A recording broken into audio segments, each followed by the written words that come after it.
আমি সিঙ্গেল। लेकिन एक second miss chocolate double timing করা ধরা খাইছে। এক সেকেন্ড, চকলেট আপনি না বলেছিলেন যে আপনি সিঙ্গেল? এই তো ইন্টারভিউতে পুরো ভেটকি মেরে বলতেছিলেন আপনি সিঙ্গেল। আমি সিঙ্গেল। সিঙ্গেল থাকা দূরের কথা, সে তো একসাথে দুইটা বয়ফ্রেন্ড চালাইতেছে। মিস চকলেট ডাবল টাইমিং করা ধরা খাইছে। রিসেন্টলি একটা নিউজ ভাইরাল হয়েছে, এটার মধ্যে আমাদের চকলেট আবার তার দ্বিতীয় বয়ফ্রেন্ড নিয়ে বের হয়েছিল ঘুরতে, কিন্তু তার আগের বয়ফ্রেন্ডের কাছে সে কট খেয়ে গিয়েছে। বিষয়টা সে ইন্টারেস্টিং না? বিথি তুমি বলে দাও, চকলেট আপা কার? একটি চকলেট দুইটি বাচ্চা, কার দাবি তার?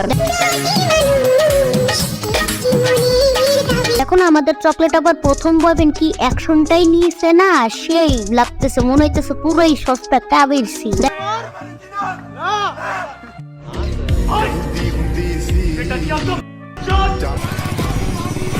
এখন আমাদের চকলেট আবার প্রথম বয়ফ্রেন্ডটা কি পাইলো? ছেলেটা চকলেট আবার টিকটক শুট করে দিল, এত কিছু করলো, রেস্টুরেন্টে নিয়ে খাওয়াইলো, এবং কি চকলেট আবার সবার সামনে তাকে থাপ্পড়ও মারলো। এই কেমন বিচার? শেষমেশ চকলেট আবার তাকে ধোকাই দিল। देख लो भाई, हम लड़के हैं ना, हमारे साथ ऐसा ही। দেখেন আপা, আপনার জন্য সিঙ্গেল লাইফই ভালো ছিল। মজা করে বলছিলাম single life is best, Allah seriously নিয়ে নিছে।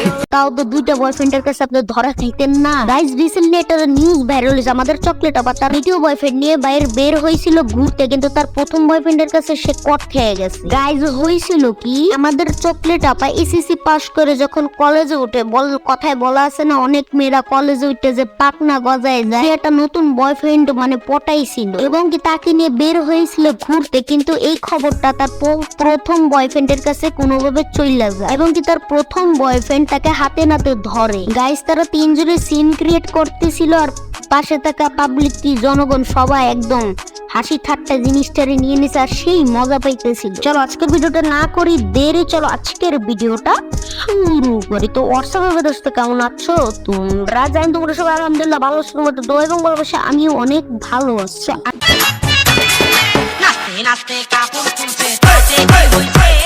আজকের ভিডিওতে আমরা নতুন একটা ভিডিও নিয়ে আমরা হাজির হয়ে গেলাম। তো আমাদের রিসেন্টলি একটা নিউজ বের হয়েছে, আমাদের মিস চকলেট আপা পরকীয়া করতে যায় তার প্রথম বয়ফ্রেন্ডের কাছে ধরা খাইছে। আজকালকার বাংলাদেশ এসব পোলাপান নাকি বাংলাদেশের বড় ইনফ্লুয়েন্সার, যে পোলাপান কথা বলতে যায় 10-20 বার করে মুখে থেকে সেভ বাইট করে এবং ভেবে করে তারা নাকি বাংলাদেশের ইনফ্লুয়েন্স, এমনকি সুপার স্টার। সো এইসব বাড়তি কথা না বলে চলো আজকের ভিডিওর মেন টপিকে চলে যায়। তো রিসেন্টলি আমাদের মিস চকলেট আপা পরকীয়া করতে যে তার প্রথম বয়ফ্রেন্ডের কাছে ধরা খাইছে। তার প্রথম বয়ফ্রেন্ডের নাম হলো রায়হান এবং দ্বিতীয় বয়ফ্রেন্ডের নাম হলো মরমু, এবং কি সে লাইভে এসে বলতেছে কি সে রায়হানের সাথে তার কোনো সম্পর্কই ছিল না। আমাদের রায়হান ভাই তার জন্য দেশি কবির সিং সাজলো আর থাপ্পড় খাইলো এবং তার রেস্টুরেন্টের বিলও দিল, কিন্তু সে এখন কোনো তার বয়ফ্রেন্ডই না। এবং আমাদের মিস চকলেট বা বলছে নাকি তার সাথে মর্মর সাথে আগে থেকেই সম্পর্ক ছিল। গাইস, তোমরা যদি চাও আমি এই মিস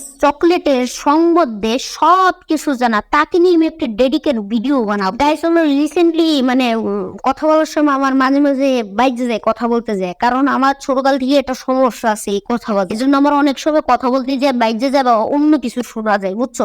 এটা তোমরা মানিয়ে নিও গাইস, কারণ আল্লাহ তো সবারই সৃষ্টি করছে, যেমন আল্লাহ তো আমারও সৃষ্টি করছে। তো বাড়তি কথা বাপ, আমাদের মিস চকলেট মানে কি যে কাণ্ডটা হলো, তারা নিজেরা ঝগড়া করছে আর মানুষরা সব মজা নিচ্ছে। আমাদের মিস চকলেট আবার খালি সারাদিন ভেবে করি মানে ইনফ্লুয়েন্সার হয়ে যায়, বুঝতে পারছো? আমাদের মিস চকলেট আবার কত বড় ইনফ্লুয়েন্সার, আর এইসব ল্যান্ডমার্কা পোলাপানির কি বাংলাদেশের বড় সুপার স্টার, তাদেরকে মানে নিজেদেরকে একদম সুপার স্টার দাবি করে। তাহলে সাকিব খান, হিরো আলম কোন বালটা ফালাই? তো আজকে আমি যাচ্ছি আবার ফিরে আসতে পারি। তো খোদা হাফেজ, next time, till then bye bye and আল বিদায়, ভালো থাকবো।